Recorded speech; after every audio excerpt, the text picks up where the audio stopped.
नमस्कार साथियों, स्वागत है आप सभी का अंकित इंस्पायर्स इंडिया पर। मैं हूं अंकित अवस्थी। हमारे देश की राजनीति में इस समय ट्रेड डील से ज्यादा चर्चा इस विषय पर है कि भारत सरकार अमेरिका के सामने कॉम्प्रोमाइज तो नहीं हो गई है।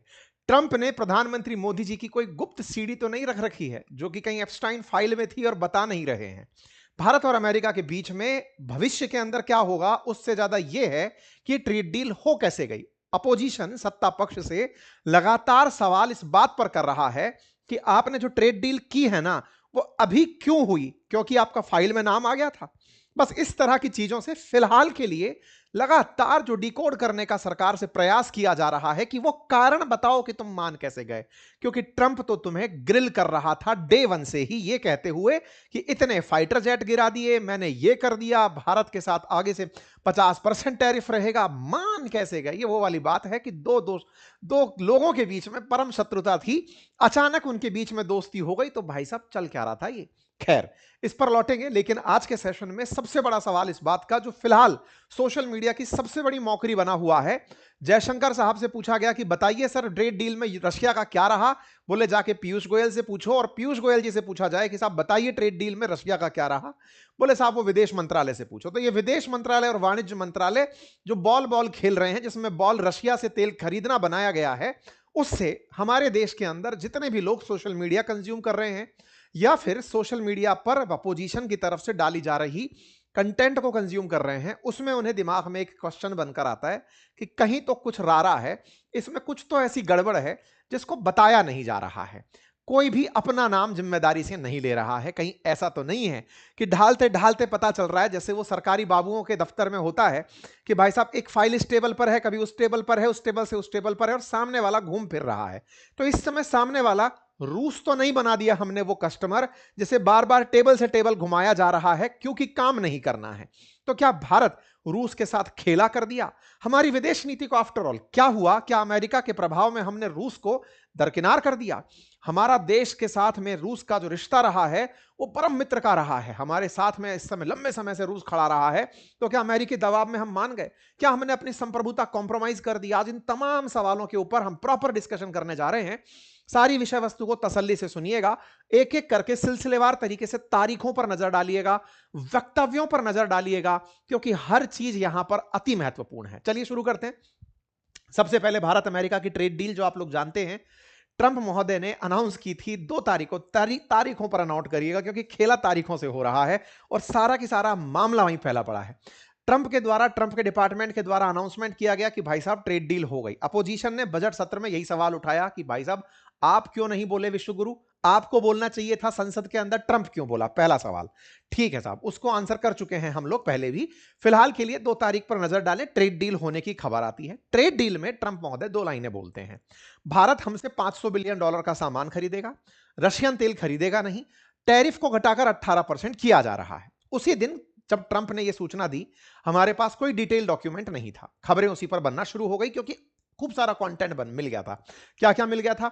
रूस से तेल खरीदना अगर भारत बंद करता है तो 18% टैरिफ रहेगा, नंबर 1।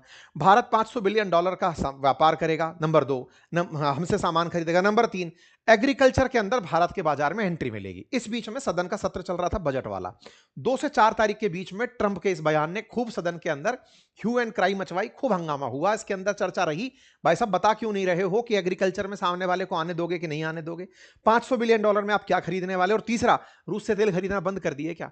डिटेल डॉक्यूमेंट आउट नहीं हुआ था। ये ट्रंप की वो पुरानी आदत है जिसे आप और हमने बहुत पहले भी देखा है। ये बिल्कुल वैसे ही है। ऑपरेशन सिंदूर के बाद में जब भारत पाकिस्तान के बीच में शांति होने जा रही थी, जिस समय अनाउंसमेंट करने के लिए भारत सरकार बाहर आ रही थी, वो महोदय बाहर निकल कर आते हैं, आधा घंटे पहले अनाउंस कर जाते हैं मैंने शांति करा दी। जबकि दोनों देश शांति करने वाले ही थे। दोनों के बीच में से पाकिस्तान का कॉल भारत के पास आ चुका था, डीजीएमओ की बातें हो चुकी थी, अगर आप हम पर फायर रोकेंगे हम रुक जाएंगे। लेकिन ट्रंप क्रेडिट खोर आदमी खट से बाहर निकलता है, अनाउंस कर देता है कि मैंने करा दिया सब खेल। ये वो वाली बात है कि आपके पास कोई सुर्खी है। और मैं कई बार पहले भी बोल चुका हूं, ट्रंप लंबे समय से मीडिया के आदमी है, ब्रेकिंग न्यूज का इंपैक्ट जानते हैं, खुद का ट्रुथ नाम से सोशल मीडिया चलाते हैं। आप ट्विटर पर अकाउंट बनाते हैं, यूट्यूब पर अकाउंट बनाते हैं, उन भाई साहब का खुद का अपना ट्रुथ जो ट्विटर जैसा अपना एक सोशल मीडिया है, वो खुद वो चलाते हैं। उनको पता है कि ब्रेकिंग न्यूज से कितना माहौल बनता है। भाई साहब बना दिए।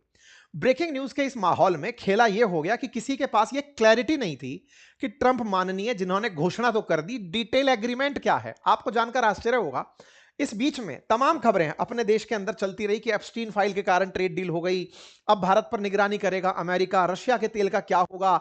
इस बीच में विदेश मंत्रालय से पूछा जा रहा है तो वाणिज्य मंत्रालय की चर्चाएं आ रही है, तमाम बातें हो रही हैं, लेकिन सही मायने में किसी के पास में डिटेल डॉक्यूमेंट नहीं था। अगर आप अपने पुराने सेशंस को देखें, तारीखों पर फिर से कहूंगा नजर डालिएगा, 7 फरवरी का सेशन है ये। 7 फरवरी में भारत की निगरानी करेगा अमेरिका एक्सक्लेमेटरी मार्क लगाते हुए हमने ये जानना चाहा था कि इस ट्रेड डील के फ्रेमवर्क में है क्या।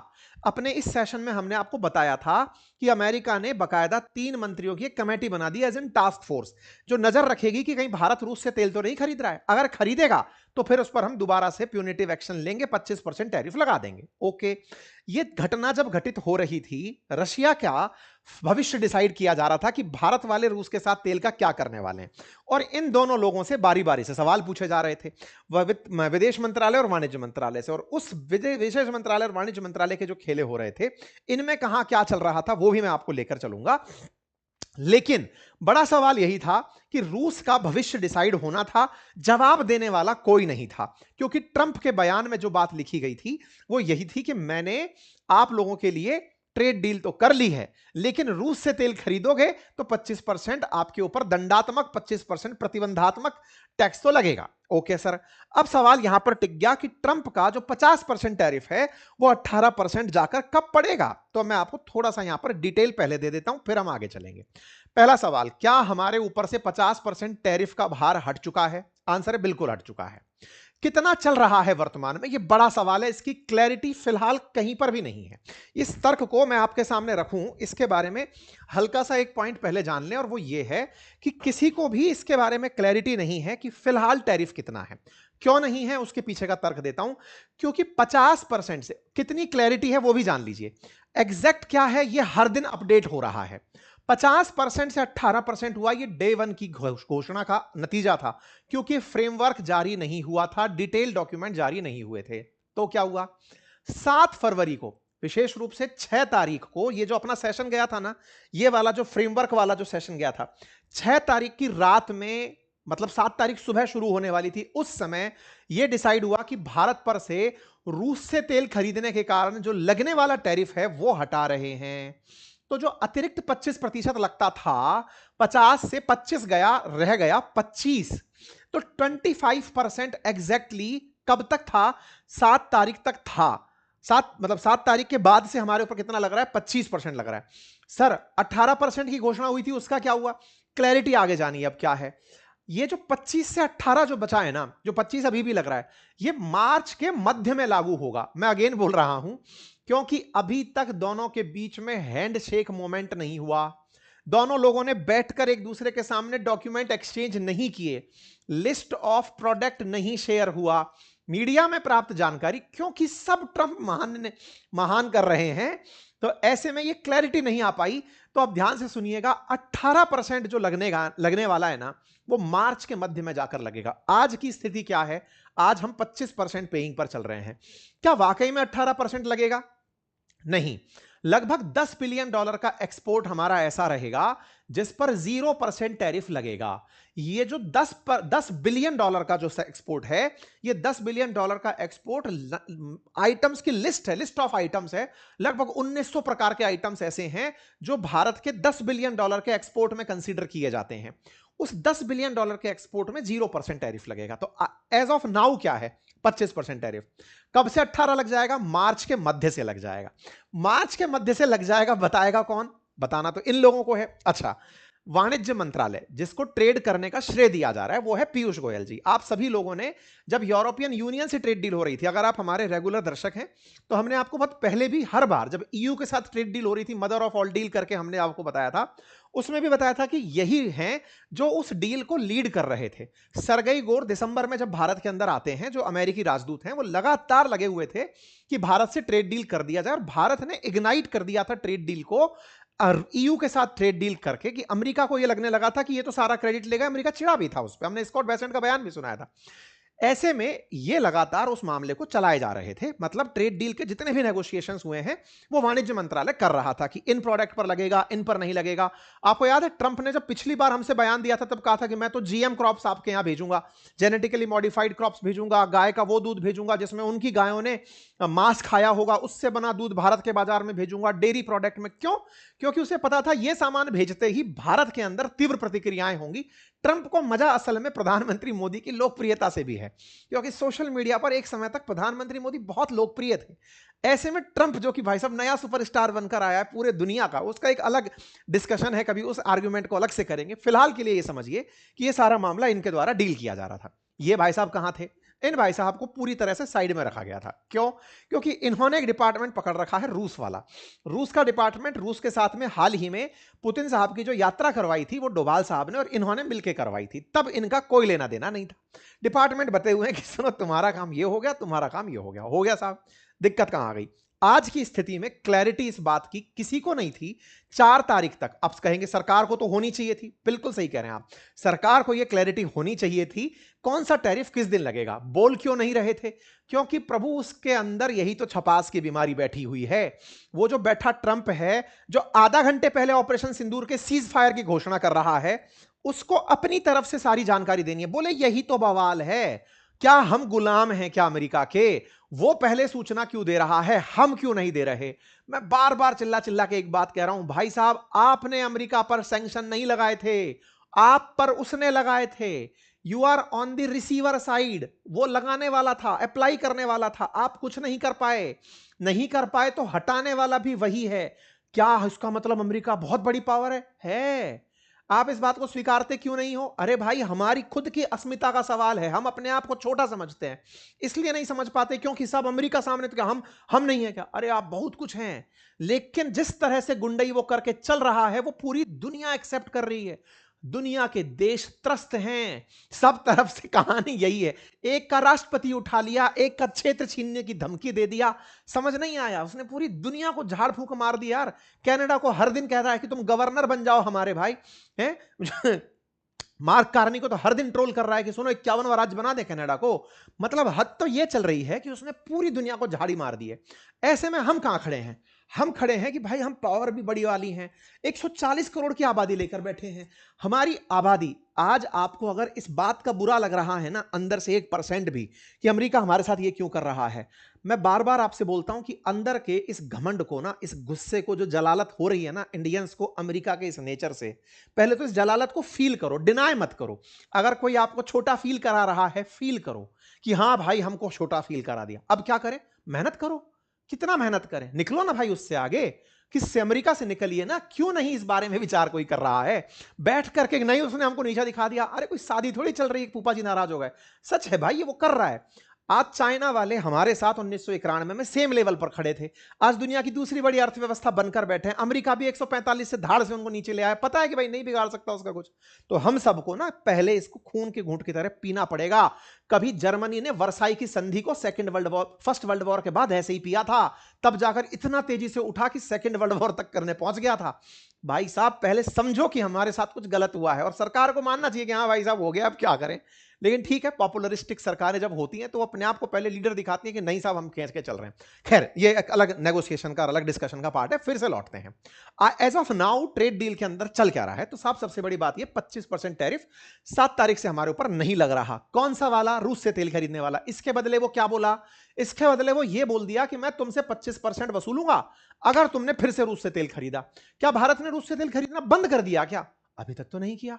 तो फिर तो भाई साहब इन्होंने अनाउंसमेंट करके हम पर एक ऑब्लिगेशन डाल दिया कि तुमको मैंने कहा था कि रूस से तेल खरीदना बंद कर दो, नहीं फिर से 25% लगाऊंगा। तो भारत वालों को सही मायने में 50% से 25 की जो खुशी हो रही है वो फिलहाल इस बयान पर हो रही है।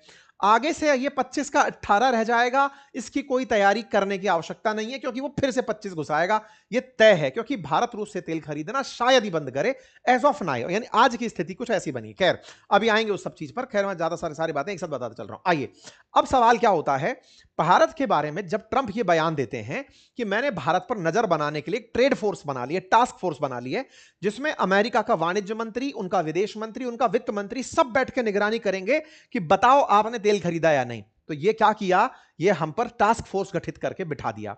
अब खेला यहां से शुरू होता है। क्या होता है साहब, 6 तारीख को यह अनाउंसमेंट आता है पीयूष गोयल जी के पास में। 6 तारीख के दिन ही यह खबर आती है कि ट्रेड डील के अंदर क्या क्या फाइनल हुआ है।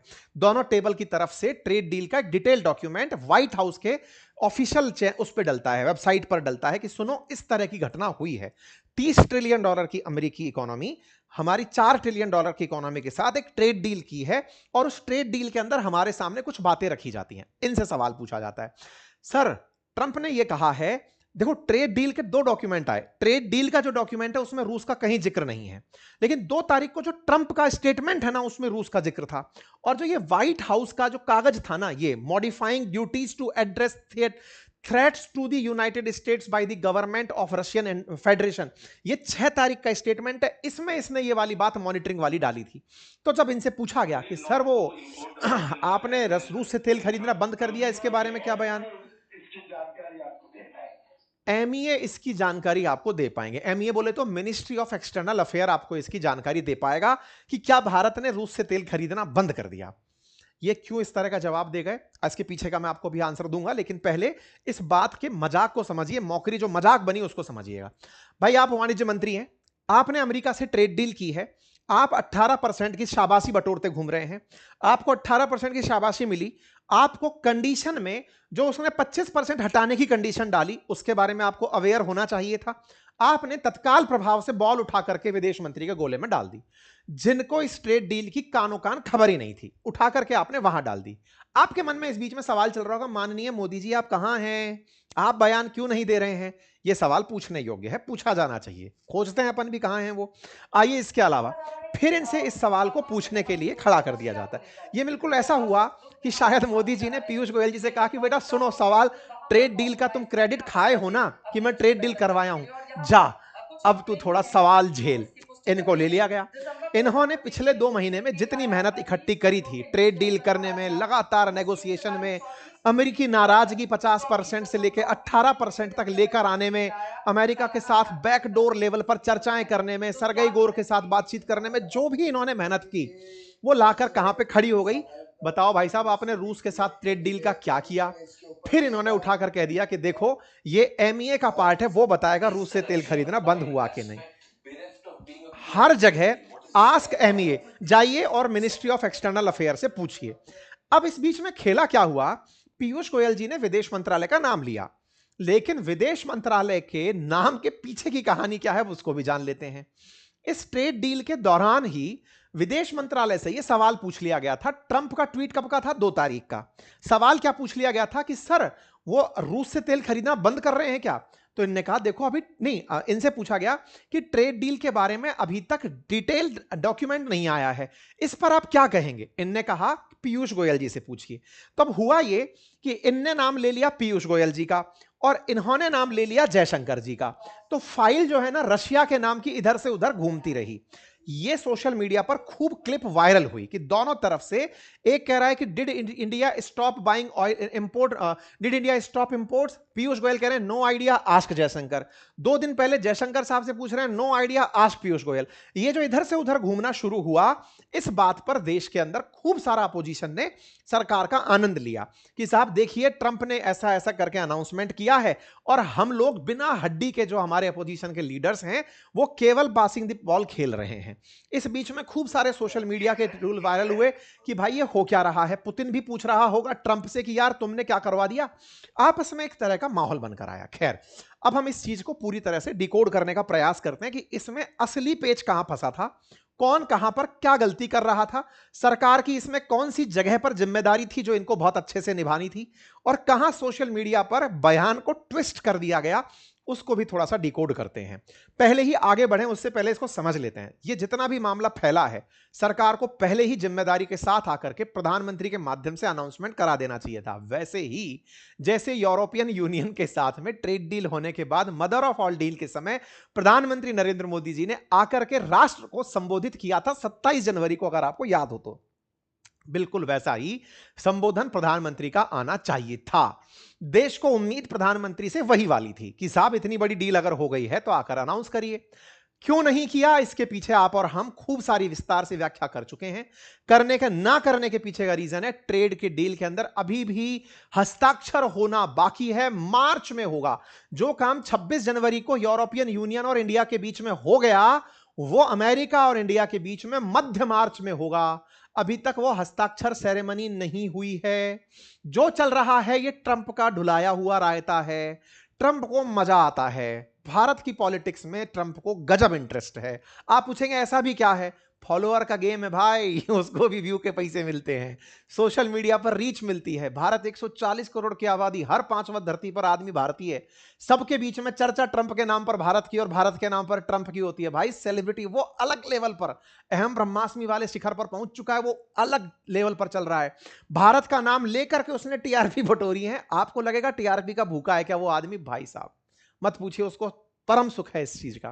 खैर, फिलहाल के लिए भारत कोई भी बयान देने की स्थिति में क्यों नहीं है? क्योंकि हाथ में अभी कुछ नहीं है। अभी तक जो भी है वो बयान है, प्रधानमंत्री मोदी का ट्वीट है। क्योंकि हस्ताक्षर नहीं है। उसने हटा दिए, हमने मान लिए, उसने कहा, हमने कर दिया। बार बार अपोजिशन इसी के मजे ले रहा है। सर जी बता क्यों नहीं रहे हो, क्या हुआ है? सर जी बता क्यों नहीं रहे हैं? सर जी के हाथ में कुछ नहीं है। ठीक है साहब, चलिए आगे बढ़ते हैं। अब इसको थोड़ा सा और डिकोड करते हैं। ये जयशंकर साहब और पीयूष गोयल जी की कहानी क्या है, इसको समझते हैं। देखो, ट्रंप ने 2 तारीख को जो ये लंबा चौड़ा मैसेज किया, ये जो आप देखते हो ना, ये लाल रंग का जो बिंदु लगा होता है, ये उसके ट्रुथ सोशल का है। उसका अपना एक सोशल मीडिया है, अपना फेसबुक व्हाट्सएप टाइप का अपना एक उसका है। उस पर सबको जाकर देखना होता है कि अमेरिका में ट्रंप कह क्या रहे हैं। तो साहब ट्रंप यहां पर आते हैं और यहां के अनाउंसमेंट में प्रधानमंत्री मोदी के नाम लिखे संदेश में 25% से 18% टैरिफ की बात करते हैं। तारीखों पर नजर डालिएगा, 2 फरवरी की यह कहानी है। ये जो 34 मिलियन आप लोग देख रहे हैं ना, इतना अमेरिकियों को इंटरेस्ट नहीं है। 34 मिलियन का इंटरेस्ट अमेरिकियों को नहीं है। ये अमेरिकी नहीं है, ये भारतीय हैं जो जा जाके ट्रुथ खोल खोल कर देख रहे हैं। अब तो ये पहुंच गया होगा 61 मिलियन तक कि साहब क्या चल रहा है, जरा बताओ तो देखें तो सही क्या चल रहा है भारत और अमेरिका के बीच में। ये रीच की कहानी है। जब भी उसने भारत का नाम लिया, उसके ट्रुथ सोशल के जाके इंप्रेशन चेक करना, डाउनलोड चेक करना, रेटिंग चेक करना, आपको खेला समझ में आ जाएगा। बिलियंस ऑफ डॉलर के प्रोडक्ट हैं ये। चलिए खैर, बाद में समझेंगे इस बात को। फिलहाल के लिए इन्होंने 18% की कहानी कही। 18% की कहानी कहते हुए इन्होंने ग्लोबल पीस और स्टेबिलिटी की बात कर दी। लार्जेस्ट डेमोक्रेसीज में प्रधानमंत्री ने अपनी तरफ से, हां, ट्रंप महोदय ने यहां पर एक बात करी, the prime minister also committed to buy American at a much higher level in addition to over $500 billion of US energy. इसके साथ साथ ही इन्होंने अपनी तरफ से यह बात बोलते हुए लिखा कि प्राइम मिनिस्टर के साथ as per his request effective immediately we agree to a trade deal between the US and India whereby US will charge a reduced reciprocal tariff lowering from 25% to 18%. They will likewise move forward to reduce their tariff and non-tariff. बोले हम उनके कहने पर 25 से घटाकर 18 कर रहे हैं। ये वाली बात इन्होंने यहां पर बोल दी। कुल मिलाकर के इनके बयानों के अंदर भारत को $500 बिलियन का माल खरीदना था। ये सारी बातें इन्होंने कब कर दी? 2 फरवरी के दिन। ये बात जब 2 फरवरी को निकलकर आती है, इस बीच में हमारे विदेश मंत्री भारत से निकलकर अमेरिका की यात्रा पर पहुंच चुके होते हैं। ध्यान से सुनिएगा, 2 फरवरी तक कोई ऑफिशियल स्टेटमेंट नहीं था। यही एक ट्रेड डील की सूचना थी। इसके बाद में 6 फरवरी आता है। उस दिन यूएस और इंडिया का जॉइंट स्टेटमेंट आता है।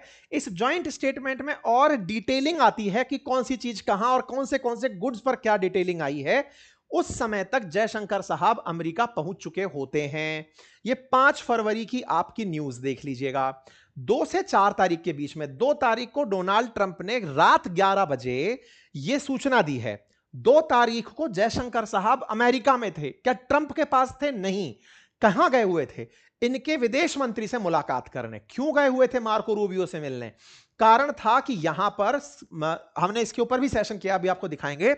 यहां पर असल में एक मीटिंग चल रही है उन सामानों के लिए, उन गुड्स के लिए जो जरूरी हैं भविष्य के अंदर सेमीकंडक्टर डिवाइसेस को बनाने के लिए।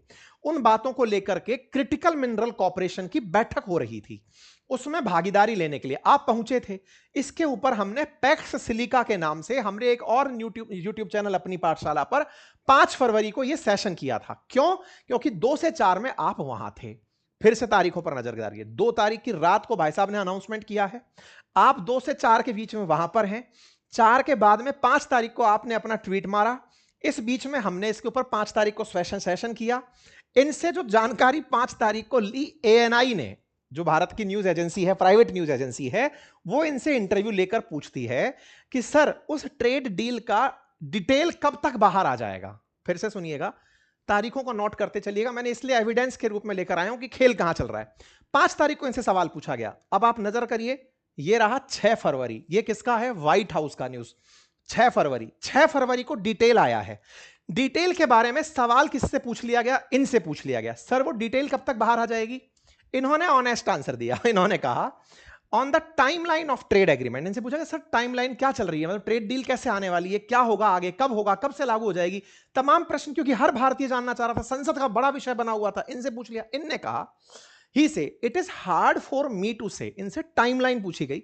इनसे कहा, इन्होंने कहा कि ये मेरे को बताना थोड़ा मुश्किल है, and the commerce ministry would know it better, जो वाणिज्य मंत्रालय है वो ज्यादा बेहतर जानेगा, because he is in direct engagement with the US trade representative. जो यूएस के ट्रेड रिप्रेजेंटेटिव हैं उनके सीधे संपर्क में वाणिज्य मंत्रालय है। इनका ये बयान आप सुन भी सकते हैं, अगर आपको ये कैमरे पे सुनाई दे जाए तो यहां पर ये इनका, रे कहां गया, हाँ ये इनका बयान है। अभी शायद आपको आवाज नहीं आएगी, आप जाकर के एएनआई पर सुन के आ सकते हैं। उसमें क्या कहा गया है, इनसे डिटेल पूछा गया। 5 तारीख को यह व्यक्ति जवाब क्यों नहीं दे पाया, मैंने शुरुआत में ही कहा था, सब अमेरिका कर रहा था, या वाणिज्य मंत्रालय को पता था कि बातें क्या हो रही हैं। इनको कुछ नहीं पता था, क्योंकि ये 2 से 4 में विदेश मंत्रालय वहां पर था। विदेश मंत्रालय विदेश से संबंध के लिए गया हुआ था, वाणिज्य की वार्ता कौन कर रहा था वो मैं आपको बता चुका। इनका यह जवाब आया। इनका जब यह जवाब आया, इसी के पीछे खेला हुआ इनके इस बयान में कि पीयूष गोयल से पूछो, यानी कि वाणिज्य मंत्रालय से पूछो, यह 5 तारीख का है। 7 तारीख को रशिया के मामले पर यह बोल देते हैं कि पीयूष गोयल जी से पूछ, उनसे जयशंकर साहब से पूछो। तो फेलियर जो है ना वो इनके पार्ट पर है। क्यों है, कैसे है, थोड़ा सा इसको समझिएगा। देखो, वाणिज्य मंत्रालय की जिम्मेदारी थी कि वो ट्रेड डील की शर्तों को प्रॉपर तरीके से डिस्क्लोज करे। अगर आपके सामने 25% कंडीशनल प्रकार से राहत मिली है तो इसको 50 से 18 होना कह करके तालियां मत बजवाओ। असल में आप 25 से 18 करवाने में कामयाब हुए हो। 25% तो कंडीशनल है, अगर आप रूस से तेल खरीदना बंद करते हो तब 50 से 18 रह जाएगा। तो आपने जो 50 से 18 को बड़ा दिखाने के लिए कि देखो हम कहां से कहां ले आए, जो कंडीशनल कारनामा किया, उस बॉल को इन्होंने विदेश मंत्रालय पर डाल दिया। यह वैसी चीज है कि एक बच्चे ने बहुत मेहनत करके मेरिट में आने का प्रयास किया, लेकिन अपने नंबर ज्यादा बताने के चक्कर में कि सुनो मैंने इतना पहाड़ फोड़ दिया, उसको बताने के चक्कर में लटपटा गया। पहले अमेरिका हम पर 3% टैरिफ लगाता था, 3.5% टैरिफ था, अब लग रहा है 18%। दिखाना क्या चाहिए इनको, दिखा क्या रहे थे, 50 से 18 ले आए। 50 से 18 में कंडीशनल क्या हो रहा था, 25% हमारे ऊपर प्रतिबंध का है, वो हटाया है रूस से तेल ना खरीदने पर। सारा मामला कहां फंस गया, वाणिज्य मंत्रालय के प्रेजेंटेशन पर। किसके ऊपर जबरदस्ती आकर बॉल गिर गई, विदेश मंत्रालय के ऊपर। खेल कहां से हुआ, समझ में आ गया आप लोगों को, किसने खेल कर दिया, भाई साहब पीयूष गोयल जी ने।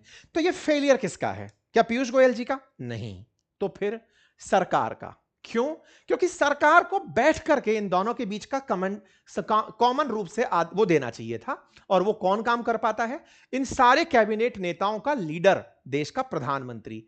अपेक्षा किससे थी, देश के प्रधानमंत्री से। क्या अपेक्षा थी कि प्रधानमंत्री महोदय आप बाहर आए और आप बताएं।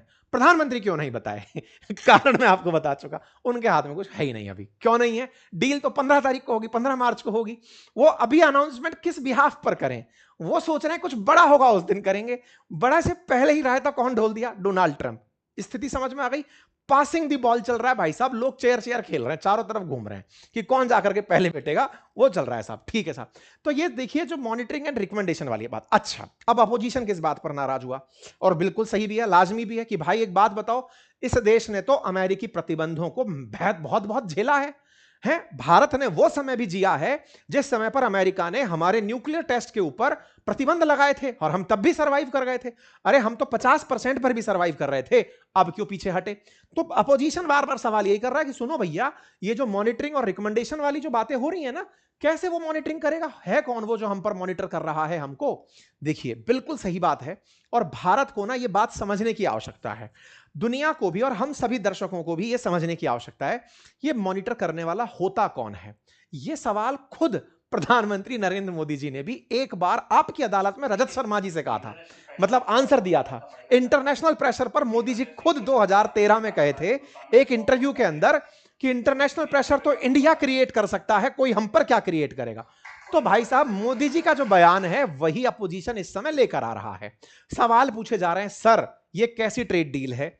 आपने ट्रेड का टैरिफ 18% झेल करके भी उनको 0% दिया, फायदा तो आपने उनका किया। सवाल कुल मिलाकर के मॉनिटरिंग पर आ गया कि वो मॉनिटर करने वाले, हम पर प्रेशर क्रिएट करने वाले होते कौन हैं। देखो साहब, प्रधानमंत्री को अब अपनी ही बातों के ऊपर आंसर देने में हिचक हो रही है। क्यों हो रही है? क्योंकि प्रेशर क्रिएट करके उन्होंने रशिया के तेल के ऊपर हमसे सवाल कर लिए हैं। अब फिर से एक सवाल को डिकोड करते हैं कि साहब एक बात बताओ, प्रधानमंत्री मोदी की 2013 की स्टेटमेंट, हमारे ऊपर न्यूक्लियर परीक्षण के समय 1998 का स्टेटमेंट, और आज जब ट्रंप ने पूरी दुनिया को तहस नहस कर रखा है आज का स्टेटमेंट, तीनों में अंतर क्या है? अंतर को अगर आप आज के पर्सपेक्टिव में देखेंगे तो यह बहुत बड़ा अंतर है। 1991 में जब भारत ने लिबरलाइजेशन, ग्लोबलाइजेशन, प्राइवेटाइजेशन अपनाया था, वैश्वीकरण अपनाया था, तब यह कहा था कि वैश्वीकरण दुनिया के लिए एक बहुत बड़ी उपलब्धि रहेगा। बहुत सारी अमेरिकी कंपनियों को हमने भारत में आने दिया, दुनिया भर की कंपनी, क्योंकि भारत तो पहले ही ब्रिटिश ईस्ट इंडिया कंपनी से पीड़ित रहा था। इसलिए 1991 तक हम डरते थे कि कोई भी विदेशी कंपनी भारत के अंदर एंट्री ना कर जाए। इसलिए हमने अपनी पॉलिसी को बड़ा ही समेट कर और सहेज कर रखा हुआ था। क्लोज इकोनॉमी की तरह से हम ग्रो कर रहे थे कि नहीं नहीं, हम किसी को नहीं आने देंगे, पहले चेक करेंगे कि तुम हमारे यहां पर राज करने तो नहीं आ रहे हो। 91 में जाकर अमेरिकी दबाव में उस समय पर हम लोगों ने, उस समय के हालात पता है, भारत को अपना सोना गिरवी रखने की नौबत आ गई थी, हालात गवाह हैं कि भारत का आईएमएफ का कर्ज लेने की नौबत आ गई थी, तमाम स्थितियां आ गई थी। उस समय पर हमने वैश्विक कंपनियों को भारत में आने दिया, और उन कंपनियों में आज हमने काम कर करके, उन कंपनियों के लिए कंज्यूमर बन करके अपने आप को दुनिया की चौथी बड़ी इकोनॉमी बना लिया।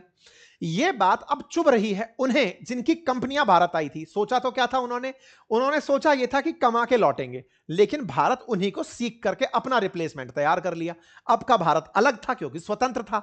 स्वतंत्र भारत ने बड़े ही सहेज के कदम रखे थे। इसलिए 1991 से जब 98 में सैंक्शन की बातें हम पर आई थी, या फिर जब हमारे ऊपर हमने स्माइलिंग बुद्धा किया था इंदिरा गांधी जी के समय पर न्यूक्लियर परीक्षण, उस समय तक हम ऑलरेडी क्लोज थे, तो परीक्षण के ऊपर हमारे सैंक्शंस का दबाव नहीं था। 98 के अंदर भी अगर हम अटल जी के समय पर बात करें तो 91 से 98 के अंदर हमको ग्लोबलाइजेशन का महसूस ही नहीं हो रहा था। हमारे लिए बड़ी प्राथमिकता यह थी कि हम पाकिस्तान से पहले अपनी जान बचाएं। ये जिसको आपने सहायता दे रखी है, अमेरिका पूरा उसके घर में घुस के बैठा है, मारने के लिए उसको सारे के सारे वेपन दे रखे हैं, वो बदले लेने के लिए कि चलो भारत पर चढ़ाई करेंगे, उससे निपटने के लिए न्यूक्लियर बॉम्ब बनाना। ये वो वाली बात है कि भाई साहब, हमारे लिए जीना ज्यादा जरूरी था कि व्यापार।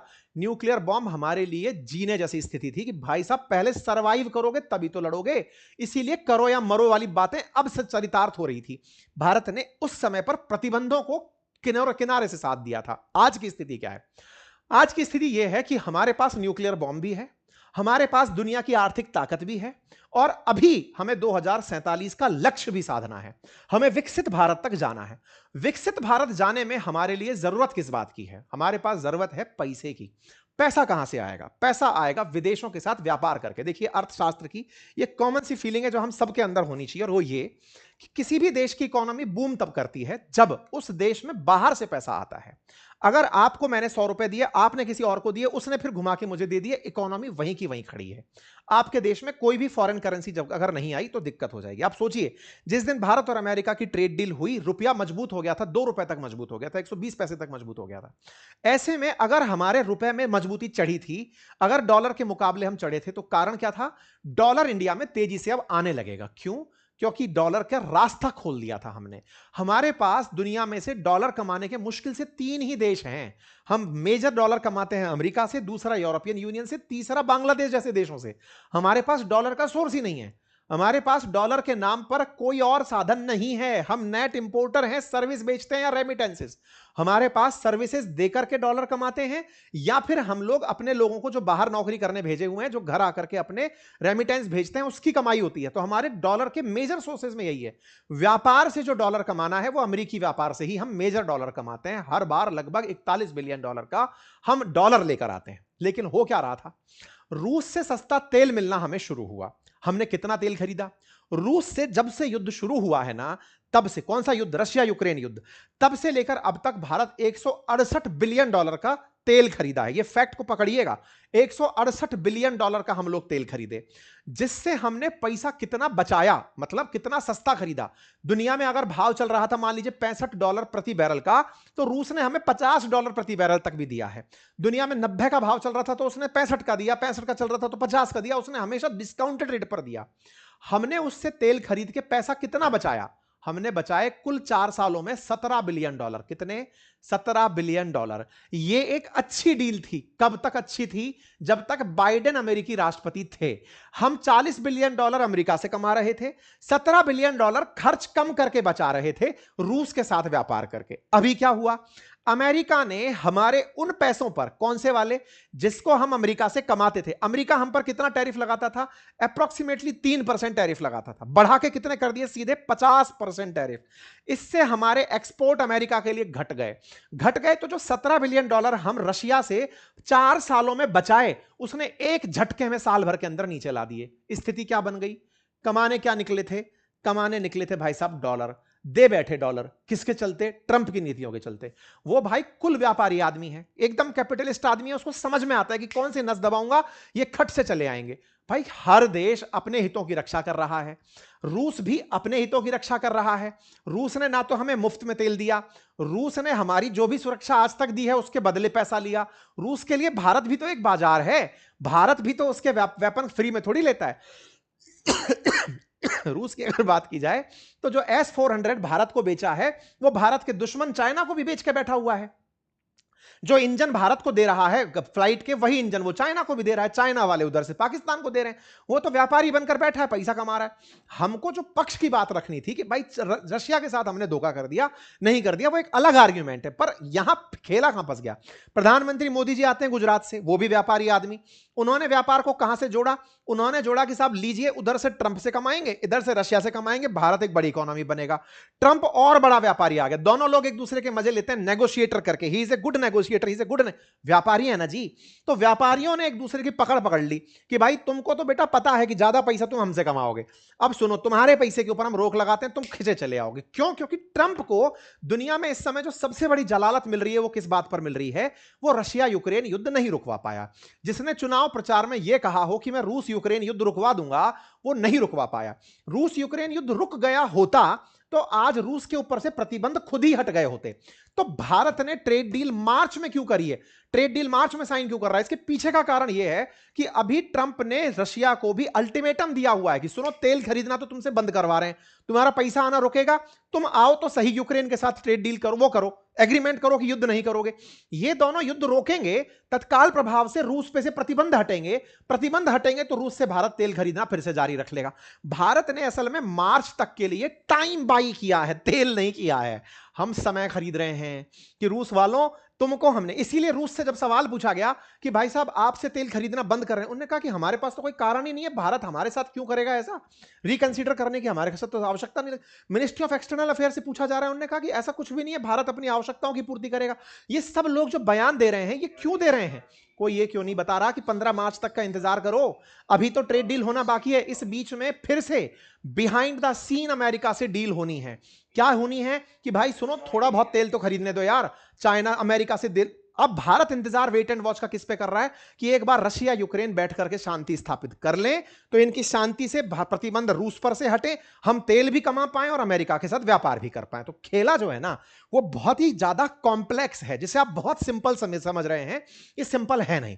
फिर आप पूछेंगे सर इस बात में एक बात बताओ, क्या विपक्ष गलत कर रहा है क्या सरकार के साथ? इसको गलत मत कहिए। क्यों मत कहिए? क्योंकि सरकार भी तो क्रेडिट बटोरती है कि दुनिया में हमने डंका बजा दिया।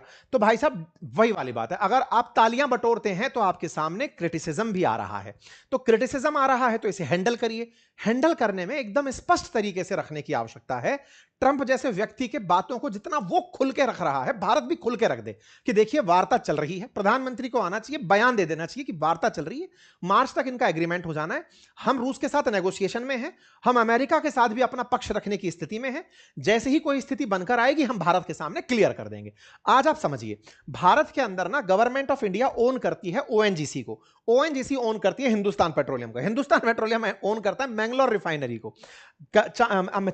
रूस की कंपनी है गैसप्रोम, गैसप्रोम ओन करती है गैसप्रोम नेफ्ट को, गैसप्रोम नेफ्ट गैस बेचता, तेल बेचता है हिंदुस्तान पेट्रोलियम को। तो असल में सरकार को ही तो मिल रहा है रूसी तेल। तो जो रूसी तेल मिल रहा है, तो भारत सरकार असल में तेल खरीदना अगर बंद करती है तो भारत में निश्चित ही बहुत सारी दिक्कतें तेल की कीमतों पर आएंगी, जिसका अल्टरनेटिव अमेरिका खुद बनकर आ रहा है। वो कह रहा है सुनो मुझसे तेल खरीद लो, मैंने वेनेजुएला पर कब्जा कर लिया है। इसलिए फिलहाल भारत की रिफाइनरी बिना सरकारी आदेश के खुद से तेल खरीदना कम कर रही हैं कि रुकते हैं, थोड़ा रुक के खरीदेंगे। जो आंकड़ा खुद बता रहा है कि भाई साहब आंकड़े लगातार गिरते जा रहे हैं, रूस से तेल खरीदना कम हो रहा है। इंडिया की रिफाइनरी जो है रशिया तेल खरीदने पर कमी करने निकल पड़ी है। ठीक है, Indian refinery drop Russian oil, ऐसा अपने आप निकल कर आ रहा है, सरकारी आदेश नहीं है, सच्चाई है। अमेरिका इस खेल को क्यों खेल रहा है? क्योंकि वो जानता है कि जैसे ही युद्ध शुरू हुआ था रशिया रिसेशन में चला गया था, लेकिन तेल बेच करके उसकी इकोनॉमी बूम कर गई थी। जब से तेल पर प्रतिबंध लगना शुरू हुआ है, रशिया की इकोनॉमी गिरने लगी है। तो ट्रंप इनके तेल से खेल रहे हैं। ट्रंप को पता है कि भारत तेल खरीदना बंद करेगा, चाइना तेल खरीदना बंद करेगा, रूस अपने आप आ जाएगा टिक करके। रूस ने भारत में नायरा नाम से कंपनी खोल रखी है, रूस की तेल कंपनी है रोजनेफ्ट।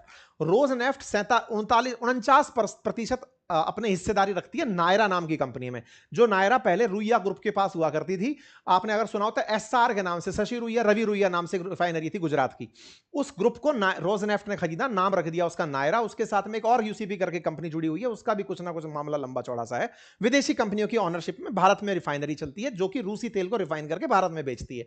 लेकिन अब चक्कर यह है कि जब से रोजनेफ्ट पर बैन लगा है, नायरा के अंदर रोजनेफ्ट अपना 49% हिस्सा बेचना चाह रही है। दिक्कत ये हो रही है खरीदार नहीं मिल रहे। क्यों? क्योंकि फिर रिफाइन क्या करेंगे जब रूसी तेल नहीं आएगा? तो मामला बहुत पेचीदा फंसा हुआ है। सॉल्यूशन के नाम पर भारत के पास में केवल इतना है कि भारत को सबसे पहले जो सालाना 45.8 बिलियन डॉलर की कमाई हो रही थी ना अमेरिका से व्यापार करके, उसको तो पहले कैप्चर करना ही चाहिए। क्योंकि 168 बिलियन डॉलर का 4 साल में आप तेल खरीद करके 17 बिलियन डॉलर बचाए थे। 17 बिलियन डॉलर से फार फार बेटर है 45 बिलियन डॉलर कमाना। यह बात सच है। और इसके लिए भारत को दिमाग लगाकर अपने बड़े ट्रेड पर ध्यान देनी चाहिए, जो हम अमेरिका से करके ग्रो कर सकते हैं। अब बात आती है क्या रूस को इस बात के लिए धोखा दे दें? नहीं, नेगोशिएट करिए। जैसे आपने अमेरिका को 50 से 18 की यात्रा तक घसीटा है, ऐसे ही उसको आगे कहिए कि हम अपनी जरूरतों का सस्ता तेल वहां से खरीद रहे हैं, या फिर आप हमें उनसे सस्ता तेल वेनेजुएला से दिला दो, हम वहां से ले लेंगे। बी ए नेगोशिएटर, भारत ये कर सकता है। तो भाई साहब इनको क्या बयान देना था? इनको बॉल बाय बॉल नहीं खेलना था। इस बीच में ट्रंप का एक बयान वायरल हो रहा है, जिसमें वो एक बात कहते हुए दिखाई दे रहे हैं कि साहब बेइज्जत, इसमें बयान ये है, मैं इसमें आपको पढ़ के सुना देता हूं। द यूएस प्रेसिडेंट सेड प्रधानमंत्री loves me, PM Modi loves me. The republic leader then quickly clarify not to take the word love any differently as he doesn't want to destroy the political career of PM Modi. ये एक video viral हो रहा है Trump का, जिसमें वो कह रहे हैं कि पीएम मोदी लव्स मी, लेकिन मैं प्रधानमंत्री मोदी का करियर बर्बाद नहीं करना चाहता, इसलिए लव को गलत तरीके से मत ले लेना। इस बात को आज के कंटेक्स्ट में लोग डाल रहे हैं कि आज कहा है उसने। असल मायने में ये वीडियो पुराना है और ये अक्टूबर 16 2025 का वीडियो है, जब वो भारत से खफा चल रहा था। उसे लगता था कि भारत के साथ में अगर ज्यादा मैंने खींचातानी कर दी तो प्रधानमंत्री मोदी की पॉलिटिकल इमेज खराब हो जाएगी, और वो जानता था इस बात को। जो अपोजिशन खींच खींच कर बाहर बाहर आ रहा था, वो उसका आनंद ले रहा था। ट्रंप को भाई बहुत अच्छे से मीडिया फुटेज समझ में आती है, वो खेल रहा था। और भारत के प्रधानमंत्री बस उसी को हैंडल नहीं कर पा रहे कि ये चल क्या रहा है। कभी सोशल मीडिया को प्रधानमंत्री मोदी ने समझा था, दुनिया के अंदर छा गए थे। भाई साहब उनसे बड़ा एक आदमी और आता है जो सोशल मीडिया को समझता है, और वो खेल जाता है। अब दोनों के बीच में असल में इन्फ्लुएंसर लेवल की लड़ाई चल रही है, इसको ऐसे समझिए। इसको ज्यादा सीरियसली लेने की जरूरत इसलिए नहीं है क्योंकि इसने बहुत से लोगों के साथ यही सब बातें की। सोचो, जिसने चुनाव जिताया उसके साथ भी प्यार ही करता था, उसके साथ भी खेला कर दिया इसने। जिन लोगों ने इसके साथ खड़े होकर ताकत दी थी, यूरोपियन यूनियन के लीडर, G7 कंट्रीज, उनके साथ इसने खेला कर दिया था। तो ये व्यक्ति किसी तरह का नहीं है, केवल स्वार्थ का आदमी है। और भारत को भी स्वार्थ समझना चाहिए, क्योंकि अमेरिका के एक पूर्व एनएसए रहे हैं जिनका नाम है हेनरी किसिंजर। उनका एक बयान है, America has no permanent friend और एनिमीज। अमेरिका का कोई परमानेंट मित्र नहीं है, ना कोई शत्रु है, केवल है तो उसके हित। यह बात भारत को भी समझनी होगी। भारत का कोई परमानेंट मित्र ना हो, कोई परमानेंट शत्रु ना हो, जो सबसे ऊपर हो वो हो राष्ट्रहित। और उस राष्ट्रहित के लिए हमारे राजनेताओं को खुलकर बयान देने से किसी ने नहीं रोका है। इतने लोगों ने उन्हें ताकत दी है, पूरा देश उनके साथ खड़ा है। जब जाकर बहुमत उन्हें मिलता है, सत्ता वो चलाते हैं। ध्यान रखें, राष्ट्र हित के ध्यान में रखते हुए अपनी बातों को स्पष्टता से सामने रखें। जो भी है राष्ट्र के सामने जब आएगा, राष्ट्र खुद से स्वीकारेगा। प्रधानमंत्री को आवश्यकता है कि सामने आए, आकर के पूरी बातें क्लियर कर दें। मुझे उम्मीद है कि आप लोग इस बात को समझ पाए होंगे। अगर ऐसा है तो वीडियो को ज्यादा से ज्यादा लोगों में साझा करें। वीडियो बहुत लंबा हो गया, उसके लिए मैं माफी चाहता हूं। चैनल पर नए हैं तो सब्सक्राइब कर लें। फिलहाल के लिए इतना ही। फैक्ट्स को चेक करते रहें, आगे बढ़ते रहें। चैनल को सब्सक्राइब कर लें। इतनी देर तक जो आपके साथ मैंने वार्ता की है, इससे अगर आप संतुष्ट हैं तो प्लीज आगे बढ़ें। Thank you so much. और हाँ, जल्दी ही हम बातें औजार की पर बहुत ही अच्छे अच्छे कोर्सेज लेकर आने वाले हैं। आप उनसे रूबरू होते रहें, एप्लीकेशन को संपर्क कर सकते हैं। Thank you so much.